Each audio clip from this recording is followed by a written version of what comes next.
Good morning, students. This is Ankit Jaiswal, your English teacher. Students, in last video, we had completed present indefinite tense. I mean, simple present tense had been completed in the last video. Okay. Today I am here with a new tense, which is present continuous tense. Okay, and this is the next tense in our series. After present indefinite tense, we have to read this one. Okay. So I hope you all have grabbed present indefinite tense well, as I had explained you everything about that. And if you are having any confusion, if you are having any difficulties while solving, while making the sentences, you can ask me. I'll clear your queries. Okay. So let's know about present continuous tense. Okay. So you have to focus on this very clearly. Students, हमने present indefinite tense को last video में पढ़ लिया था.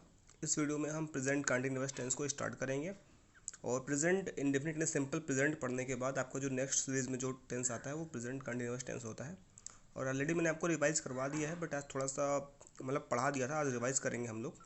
तो let's no and start. Okay, देखिए बच्चों, present continuous tense का मतलब क्या होता है. कंटिन्यूअस का मतलब क्या होता है? जारी रखना, यानी कि चलना. कोई चीज़ चलने की स्थिति में होता है तो कंटिन्यूअस कहते हैं. कंटिन्यूअस का मतलब कंटिन्यूटी होता है, कंटिन्यूटी बना रहना. ठीक है, जारी रहना. ठीक है, जारी रखने की चीज़, जारी रखने को ही कंटिन्यूअस कहते हैं. ये चीज़ आप माइंड में रख लीजिए और आपका टेंस बिल्कुल बिल्कुल वाटर की तरह क्लियर होगा. देखिए कैसे बच्चों, अब देखिए प्रेजेंट आपको कैसे माइंड लगाना है. प्रेजेंट है तो जाहिर सी बात है ये हम बात प्रेजेंट की कर रहे होंगे. कंटिन्यूअस है तो कोई चीज़ चल रहा होगा. बस इतना ही आपको माइंड में रखना है. ठीक है, मैंने आपको बताया जब भी आप टेंस रिकग्नाइज करो तो दो चीज़ याद रखो आपको, कि आपका टाइम का जो है कैसे आपको पता करना होता है. तो आपका जो ऑक्सिलरी होता है, आपका जो बी का ऑक्सिलरी होता है ना, इज, एम, और वाज, वर, ये सारे कंटिन्यूअस में यूज होते हैं. मैंने आपको पढ़ा दिया था, बट टाइम के चलते मैंने आपको टेंस स्टार्ट कर दिया सीधे.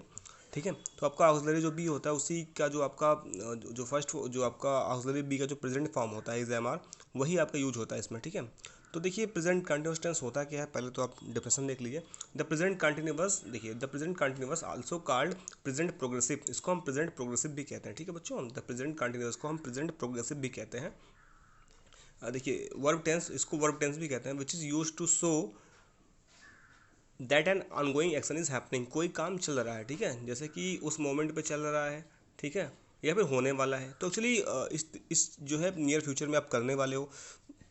तो इस तरह से कोई चीज़ क्या होती है कि गति में होती है, मोशन में होती है, तो इसको हम प्रेजेंट कंटिन्यूअस टेंस कहते हैं. हिंदी में आइडेंटिफिकेशन क्या होता है, जैसे आप कोई काम किया तो कोई चीज़ चल रही है ना, वो रहा है, रही, इस तरह के जो है वर्ड्स आते हैं. ट्रांसलेशन करते वक्त आपको पहचानने में यही हेल्प करेंगे. ठीक है, तो सबसे पहले आपको देखना क्या है बच्चों की, इसमें जो आपका ऑक्सिलरी बनता है वो इज, एम, आर बनता है. ये आपको पता होना चाहिए. ठीक है, तो ये चीज़ें आपको क्लियर होनी चाहिए. इज, एम, आर बनता है और वर्ब की हम इसमें आई एन जी फॉर्म लगाते हैं. अच्छा, आई एन जी फॉर्म को मैंने बताई थी कि जितने भी आपके जो भी आपकी ऑक्सिलरी बी होती है उनके साथ आपको वर्ब की एनजी फॉर्म लगानी ही लगानी होती है, चाहे वो इज़ हो, चाहे एम हो, चाहे आर हो, या फिर आपका वाज, वर हो. ठीक है, इन सब के साथ आपकी वर्ब की एनजी फॉर्म लगनी ही लगनी होती है, क्योंकि ये सारे कंटिन्यूअस फॉर्म को डिनोट करते हैं. ठीक है, तो जब भी कंटिन्यूअस की फॉर्म की बात आएगी तो आपको हमेशा वर्ब की एनजी फॉर्म माइंड में अपने रखने हैं. ठीक है, ये चीज़ आप फोकस कर लीजिए कि आपका वर्ब की एनजी फॉर्म कहाँ लगनी है. जब भी आपका कंटिन्यूअस टेंस होगा तो आपकी वर्ब की एनजी फॉर्म यूज करनी है. चलिए हम बात करते थे प्रेजेंट कंटिन्यूअस की. बच्चों देखिए, स्ट्रक्चर सबसे पहले देखना बहुत ज़रूरी होता है. देखिए present continuous is form using is, am, are plus present participle. देखिए ये चीज़ आपका स्ट्रक्चर में कह रहा है कि आपको करना कुछ नहीं है, बस सब कुछ वही रखना है. बस आपको यहाँ पे चेंज क्या करना है, आपको यहाँ पे जो वहाँ पे आप डूड यूज कर रहे थे वहाँ पे आपको इज, एम, आर यूज करना है. वहाँ पे फर्स्ट फॉर्म यूज कर रहे थे, आपको यहाँ पे आप प्रेजेंट पार्टिसिपल यानी कि आपको present I N G form रखनी है. ठीक है, तो चलिए हम देखते हैं किस तरह से आपको करना है. सबसे पहले देखिए, आप जब पॉजिटिव की बात आएगी बच्चों, ठीक है, जब भी पॉजिटिव इन स्टेटमेंट यानी कि आपका अफर्मेटिव सेंटेंसेस की बात आएगी, तो करना है कि आपको सबसे पहले सब्जेक्ट प्लेस करना है. सब्जेक्ट क्या होता है? जो भी मुखिया होता है, जो भी करता होता है, जो काम कर रहा होता है. सब्जेक्ट में आपका नाउन या प्रोनाउन होता है. नाउन प्रोनाउन में आपका जो है कुछ सिंगुलर होते हैं, कुछ प्लुरल होते हैं. जैसे कि आपका ही, सी, इट जो है वो प्रोनाउन सिंगुलर होता है. दे, यू, आई, वी, ये सारे प्लुरल होते हैं. नाउन में नाम जो होता है, एक नाम जो होता है वो सिंगुलर होता है. कुछ चीज़ें प्लुरल होती हैं, जैसे कि आपने पढ़ा होगा नंबर्स में, जैसे कि स्टूडेंट, स्टूडेंट्स हो गया. ठीक है, मैन का मैन हो जाता है तो मैन प्लुरल है और मैन सिंगुलर है. तो ये चीज़ें आपको याद रखनी, सब्जेक्ट में सारी चीज़ें आती हैं. दो तरह के प्रोनाउन होते हैं, एक सब्जेक्टिव एक ऑब्जेक्टिव। सब्जेक्टिव आपका पर्सनल प्रोनाउन होता है जो शुरू करता है सेंटेंस में, जिसके बारे में बात की जाती है। जो मुखिया होता है जो करता होता है, और ऑब्जेक्ट क्या होता है जो एक्शन को एक्सेप्ट कर रहा होता है, ठीक है। जैसे कि आपका ही और हिम है ना, तो ही आपका सब्जेक्ट के तौर पर यूज होगा, हिम जो है ऑब्जेक्ट के तौर पर यूज होगा। ये बहुत इंपॉर्टेंट होता है आपको जानना, ये चीज़ आपको माइंड में होना चाहिए कि आई का मी होता है, इस तरह से यू का यू और दे का देम। तो सब्जेक्टिव और ऑब्जेक्टिव आपको भी ये मालूम होना चाहिए, क्योंकि ये इसके बिना आप खेल नहीं खेल पाएंगे, ठीक है, टेंस का। तो बच्चों देखिए सबसे सॉरी स्टूडेंट्स, सब्जेक्ट, उसके बाद आपको बच्चों यहाँ पे ऑक्सिलरी इज एम आर का यूज करना है और वर्ब की एनजी फॉर्म यूज करनी है, and then you have to place object. Okay, that's what you have to do. देखिए बच्चों ये बहुत ही सिंपल है आपका। देखिए सब्जेक्ट के तौर पर यहाँ पर यू है, ठीक है, फिर आपने यूज किया इज एम आर, तो यू के साथ आर लगता है, ठीक है। फिर आप देखिए वॉच, वॉच के साथ एनजी फॉर्म ऐड करी, और फिर हमने टीवी ऑब्जेक्ट रखा हुआ है। अब किसके साथ हमको कौन सा यूज करना है आपका ऑक्सिलरी, ये देख लीजिए बच्चों। जब सिंगुलर होगा, सिंगुलर जब होगा हमारा क्या होगा, सिंगुलर, याद रखिएगा। देखिए मैं बार बार बताऊंगा नहीं, आपको फिर से बता दे रहा हूँ, आपको नोट्स बनवाया है, आप लोग देख लीजिएगा। सिंगुलर में आपका जो है क्या क्या आता है, ही, शी, इट आता है ना, ही, शी, इट और नेम आता है। तो इसके साथ आप लोग क्या करेंगे बच्चों, आप इसके साथ इज का यूज करेंगे, ठीक है। सिंगुलर के साथ आपको इज का यूज करना है, आपको प्लुरल के साथ आर का यूज करना है। फिर से एक बार देख लीजिए, सिंगुलर के साथ इज यूज करना है, और सिंगुलर में आपका ही, शी, इट और नेम आएगा। प्लुरल में आपको यूज करना है आर, जिसका जैसा कि आपका दे, यू, वी आएगा, ठीक है। और बाकी जो प्लुरल ऑब्जेक्ट्स होंगे उनके साथ आएगा, जैसे कि स्टूडेंट्स, टीचर्स, ये सब, ठीक है। और आपका जो है आपका जो आई होगा उसके साथ एम यूज करेंगे, ठीक है। तो इतना चीज़ आपको पता होना चाहिए, बाकी आपका कुछ भी नहीं है इसमें, ठीक है। देखिए नेगेटिव में भी क्या करना है, नेगेटिव में भी जब हम नेगेटिव सेंटेंस में इसमें आते हैं तो हमको क्या करना होता है, हमको बस जब भी आपको नेगेटिव बनाना है तो आपको एक काम करना होगा कि आपको ऑक्सिलरी ढूंढनी है, और जहाँ भी ऑक्सिलरी मिल जाए उसके बाद नॉट लगा देना है, ठीक है। तो नेगेटिव सेंटेंसेस में हम जब भी पॉजिटिव से नेगेटिव में आते हैं तो क्या करते हैं, जहाँ भी ऑक्सिलरी होता है, जहाँ भी हेल्पिंग वर्ब होता है उसके बाद नॉट ऐड करते हैं। बच्चों आपको ये पता होना चाहिए नॉट कहाँ पर लगाएंगे। तो नॉट हम कहीं भी ऐसे नहीं, नॉट आप यू के बाद नहीं लगा सकते ना, ऐसा तो है नहीं बस आप वर्ब के बाद नॉट लगा दिया। आपको नॉट लगाना है कहाँ पर, हमेशा ऑक्सिलरी के बाद, यानी कि हेल्पिंग वर्ब के बाद। तो हेल्पिंग वर्ब क्या है, आर है, तो आर के बाद आप ही नॉट लगाएंगे, ठीक है। तो ये हर सेंटेंसेस में, हर टेंस में यही होगा कि आपको नॉट जो है वो हेल्पिंग वर्ब के बाद यानी कि ऑक्सिलरी के बाद लगानी होती है, ठीक है। यही बच्चे गलती कर जाते हैं, लेकिन आपको ये चीज़ें पता होना चाहिए कि आपको ट्रांसफॉर्मेशन जब पढ़ाया जाएगा तो ये चीज़ आपको पता होनी चाहिए कहाँ पर हमको नॉट लगाना है। और जहाँ पर हेल्पिंग वर्ब नहीं होती है वहाँ पर हम हेल्पिंग वर्ब नेगेटिव में इसलिए लेकर आते हैं, जैसे कि आपका प्रेजेंट इंडेफिनिट में देखिए पॉजिटिव में हेल्पिंग वर्ब नहीं होती, लेकिन जैसे ही आप नेगेटिव में आते हैं वहाँ पर हेल्पिंग वर्ब डू डज लगना शुरू हो जाती है। ऐसा क्यों, क्योंकि हम जब भी नेगेटिव या इंट्रोगेटिव सेंटेंसेस का फॉर्मेशन करते हैं तो वो हम बिना हेल्पिंग वर्ब के नहीं कर सकते, इसीलिए वहाँ पर हमको हेल्पिंग वर्ब लेकर आनी पड़ती है, वरना हमको ज़रूरत ना पड़ती, ठीक है। तो बच्चे आई होप कि आपको समझ में आ चुका होगा कि हम हेल्पिंग वर्ब का वहाँ पर यूज़ क्यों करते हैं। खैर हम बात कर रहे थे प्रेजेंट कंटिन्यूअस टेंस के बारे में। तो देखिए आपका जो है इसमें आपका इज एम आर साथ में वर्ब की एनजी फॉर्म लगेगी। देखिए बच्चों नेगेटिव में क्या होगा, सब्जेक्ट आएगा सबसे पहले, देखिए सब्जेक्ट आया हुआ है, फिर इज एम आर आएगा, सब्जेक्ट क्या है प्लुरल, तो लगाया है हमने आर। फिर जब मैंने बताया कि जैसे ही आपका ऑक्सिलरी आएगा उसके बाद आप नॉट लगा देंगे, आपने नॉट लगाया वर्ब की, आपने देखा यहाँ पर एनजी फॉर्म लगी है, एनजी फॉर्म लगा दिया और आपने ऑब्जेक्ट लगा दिया। सिंपल सा है आपको, ठीक है, कुछ नहीं करना है। अब देखिए बच्चों इंट्रोगेटिव में क्या करना होता है, इंट्रोगेटिव में आपको क्वेश्चन वर्ड रखने होते हैं, ठीक है, क्वेश्चन वर्ड रखने होते हैं। क्वेश्चन वर्ड क्या है बच्चों, मैंने आपको बताया था हु, विच, व्हाट, हाउ, ये सारे क्या है क्वेश्चन वर्ड्स हैं, है ना। ये सारे आपके क्वेश्चन वर्ड्स हैं, इनको आप अच्छी तरह वेयर, है ना, व्हेन, ये सारे क्वेश्चन वर्ड्स हैं, आपको इनको पता होना चाहिए कि कहाँ पर कौन सा लगता है, वेयर मिस कहाँ होता है, व्हेन मिस कब होता है, विच मिस कौन सा होता है, व्हाट मिस क्या होता है, ये आई होप कि आपको पता होगा, ठीक है। तो आप लोग अपना ट्रांसलेशन करते रहिए घर पे। देखिए जब भी आपको क्वेश्चन वर्ड अगर सेंटेंस में दिया गया है तो आप क्वेश्चन वर्ड प्लेस करिए, नहीं दिया गया तो आप सीधे यहाँ पर ऑक्सिलरी से स्टार्ट करेंगे। जब भी इंट्रोगेटिव में आएंगे तो आप एक बात याद रखिए कि इंट्रोगेटिव में आते वक्त आपका जब भी सेंटेंसेज आप बनाएंगे तो जो भी हेल्पिंग वर्ब होगी उस जो रिस्पेक्टिव टेंस की, उसकी हेल्पिंग वर्ब जो होगी वो सबसे पहले आगे आ जाएगी, ठीक है, सबसे पहले आ जाएगी। तो ये याद रखना है कि यहाँ पर जो है आपका हेल्पिंग वर्ब आगे आ जाती है, ठीक है। अगर क्वेश्चन वर्ड दिया तो क्वेश्चन वर्ड, नहीं तो आप हेल्पिंग वर्ब से सीधे स्टार्ट करेंगे, ठीक है। उसके बाद बच्चों आपको सब्जेक्ट प्लेस करना है, ठीक है, सब्जेक्ट के बाद फिर आप वर्ब प्लेस करेंगे और फिर नॉट लगाएंगे अगर नॉट है तो, और फिर ऑब्जेक्ट, ठीक है। सेम भी देखिए मैंने एग्जाम्पल के तौर पर दिया है, मान लीजिए अगर यहाँ पर वाई ना होता, मान लीजिए होता आर यू, ठीक है, तो यहाँ पर गलती से आर आ गया, तो कट करिए, ठीक है, आप देखिए, ठीक है। तो are you not watching TV, ठीक है, तो आप देख सकते हैं यहाँ पे आर को कट करके, ठीक है, why are you not watching TV, ठीक है। तो आप इस तरह से आप इसको बनाएंगे, है ना बच्चों। तो आई होप कि आपको ये तीनों जो है सेंटेंसेस में आपको समझ में आ गया होगा कि कैसे आपको बनाना है। देखिए प्रेजेंट कंटिन्यूअस का यूज़ कहाँ कहाँ करते हैं। यूज वन देखिए, सबसे पहले use the present continuous tense with normal verbs express the idea something happening. देखिए कुछ भी चीज़ आपको प्रेजेंट में हो रहा हो तो उसके लिए यूज करने के लिए हम प्रेजेंट कंटिन्यूअस का यूज करते हैं। जैसे देखिए you are learning English now, तुम अभी इंग्लिश सीख रहे हो, तो ये काम अभी चल रहा है ना, ये काम क्या है, अभी चल रहा है बच्चों, ठीक है। इसलिए हमने यहाँ पर आपको आईएनजी फॉर्म लगाई है और इज एम आर का यूज किया। तो यू जो है वो आपका प्लुरल है, इसके लिए हमने आर का यूज किया हुआ है, ठीक है। आपको पता है प्लुरल के साथ आर करेंगे और वर्ब की आईएनजी फॉर्म लगा देंगे, बाकी ऑब्जेक्ट आपका, ठीक है। अब देखिए यहाँ पर भी वही सेम हुआ है, यहाँ पर नेगेटिव में आया हुआ है। अब देखिए यहाँ पर इंट्रोगेटिव था, देखिए नेगेटिव था तो हमने क्या किया, ऑक्सिलरी के बाद नॉट लगाया। जब भी इंट्रोगेटिव में हम आए तो क्या किया, हमने हेल्पिंग वर्ब को आगे कर दिया, फिर सब्जेक्ट आ गया आपका और फिर वर्ब की आईएनजी फॉर्म आ गई बच्चों, है ना। इन द सेम वे आप देखिए यहाँ पर सेंटेंसेस में आप देख सकते हैं, यहाँ पर आई है तो आई के साथ हमने आई एम का यूज किया हुआ है और वर्ब के साथ आईएनजी फॉर्म लगाई हुई है। यहाँ पर नेगेटिव है तो ऑक्सिलरी था, ऑक्सिलरी का हमने नॉट लगा दिया और वर्ब की आईएनजी फॉर्म लगा दी। सेम वे देखिए इंट्रोगेटिव में जब आए तो हमने क्या किया, हमने देखिए हेल्पिंग वर्ब को आगे किया, सब्जेक्ट को प्लेस किया, वर्ब की आईएनजी फॉर्म लगाई और फिर हमने ऑब्जेक्ट लगा दिया, ठीक है बच्चों। तो देखिए इस तरह से आप लोग सेंटेंसेस को यूज करते हो, ठीक है। देखिए दूसरा क्या है आपका यूज टू। देखिए longer action in progress now, जब भी आपका कोई लॉन्गर एक्सप्रेस होता है, ठीक है। तो देखिए I am studying to become a doctor, देखिए ये क्या होता है बच्चों, ये आपका लॉन्गर प्रोसेस है। जब भी आप कोई काम कर रहे हो जो आपको फ्यूचर में आपको बनना है, उसके लिए आप टू लगा के ऐड कर दो। आपको मैंने पढ़ाया हुआ है ना बच्चों वो, ठीक है, फाइनाइट नॉन फाइनाइट आपको पढ़ाया हुआ है, ठीक है। तो आपको ये पता होगा कि क्या होता है, ठीक है बच्चों। तो आप चीज़ आप देख लीजिएगा, जैसे कि आई एम स्टडिंग, मैं पढ़ रहा हूँ, टू बिकम डॉक्टर, डॉक्टर बनने के लिए, ठीक है। तो आपका देखिए बिकम, देखो ये आपको नॉन फाइनाइट फाइनाइट पढ़ाया हुआ है ना, तो ये देखिए फाइनाइट है जिसमें आपका वर्ब का कोई वर्ब में चेंजेस आ रहे हैं, नॉन फाइनाइट में वर्ब में कोई चेंजेस नहीं आती है। देखिए फर्स्ट फॉर्म है, यहाँ पर ही आईएनजी फॉर्म लगाएंगे, इसमें नहीं लगाएंगे, ठीक है। तो खैर वो तो बात की बात है, नॉन फाइनाइट फाइनाइट आप लोग एक बार देख लीजिएगा। देखिए बच्चों आई एम स्टडिंग, में पढ़ रहा हूँ, ठीक है, क्या बनने के लिए, डॉक्टर बनने के लिए। तो टू लगाकर ऐड किया गया है, क्या करने के लिए, आपको फ्यूचर में बताने के लिए, क्या फ्यूचर में आप क्या करना चाहते हैं और अभी आप क्यों कर रहे हैं ऐसा। तो ये आप इस तरह का सेंटेंसेस यूज करते हैं ना। देखिए I am reading the book Tom Sawyer, है ना। तो इस तरह से देखिए बच्चों ये होता है। देखिए यूज़ थ्री नियर फ्यूचर के लिए भी हम यूज़ करते हैं।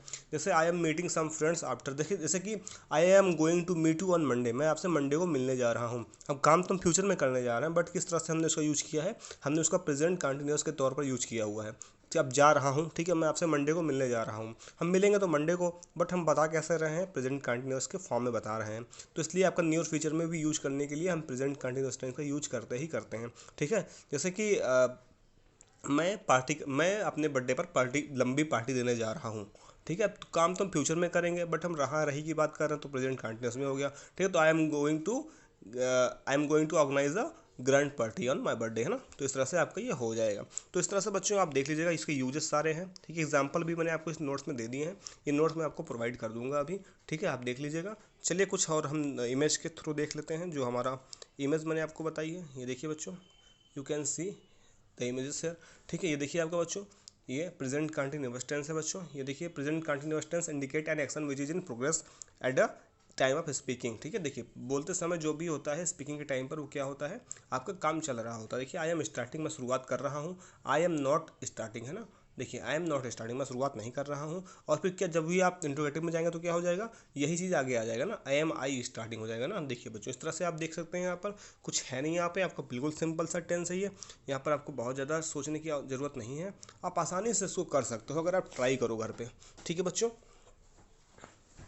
चलिए और फिर आपको देख लीजिए आप इस तरह से, है ना। अब देखिए यहाँ पर आपको, यहाँ पे देखिए स्ट्रक्चर बाकायदा पूरा आपको यहाँ पे क्लियर मिल गया होगा। देखिए पॉजिटिव है, ठीक है। देखिए यहाँ पे क्या, वही चीज़ आपको यहाँ पर बताया गया है।